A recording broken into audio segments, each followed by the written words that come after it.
Thank you, Mr. Speaker. It's my great honor to come to the floor in support of House Resolution 401, honoring the life and recognizing the far-reaching accomplishments of the Honorable Jack Kemp, Jr.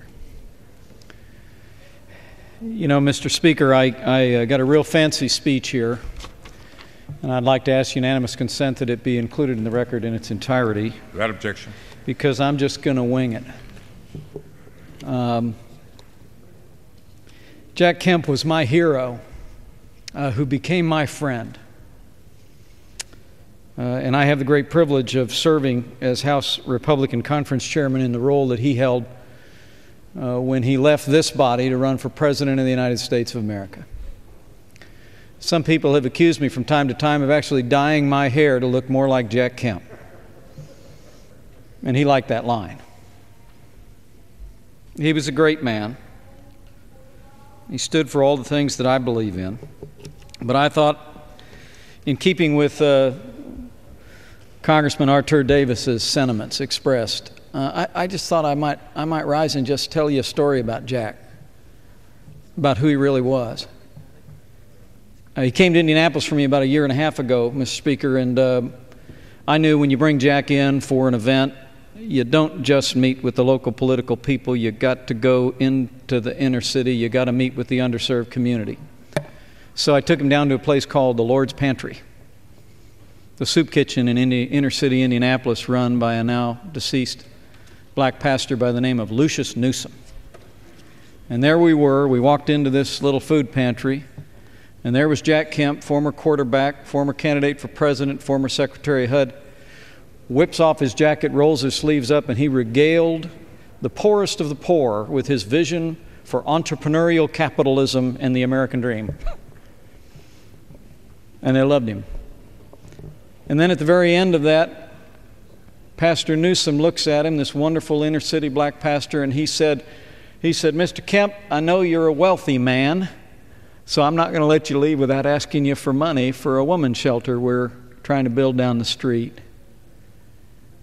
I didn't know how Jack could respond to that because I didn't know him as well as people like Dan Lundgren. Well, not only did Jack pledge help right there on the spot, got a check out they got a copy of now up on the wall. Jack Kemp said to me, "Not only am I going to give money to that cause, but I'm going to grab my friend Mike Pence here, and I'm going to grab Tony Dungy and Peyton Manning and Archie Manning, and we're going to come back here next summer, and we're going to have a fundraiser and raise all the money you need to build that women's shelter." And doggone it if Jack Kemp didn't call me every 2 weeks for the next 3 months to make sure we set up that banquet. And that black pastor would die a month after that banquet took place, but it raised every penny they needed to build that shelter. And Jack Kemp was there, and Tony Dungy was there, and hundreds of Hoosiers gathered and saw this good and decent man stand with people at the point of the need, which is where his heart was. He called himself a bleeding heart conservative, and that's that to which I aspire as well. You know, I told Jack one time I could never imagine a future in America where Jack Kemp wasn't eventually President of the United States. And he looked at me and smiled and said he appreciated it. But you know, Mr. Speaker, I think maybe I was aiming too low. You know, sometimes there are giants among us. Names like Benjamin Franklin, Booker T. Washington. In England, William Wilberforce. They're men who never held the highest office in the land, but they shaped their times by moral persuasion, political activism. Jack Kemp was such a man. Our hearts are broken, but our gratitude is boundless.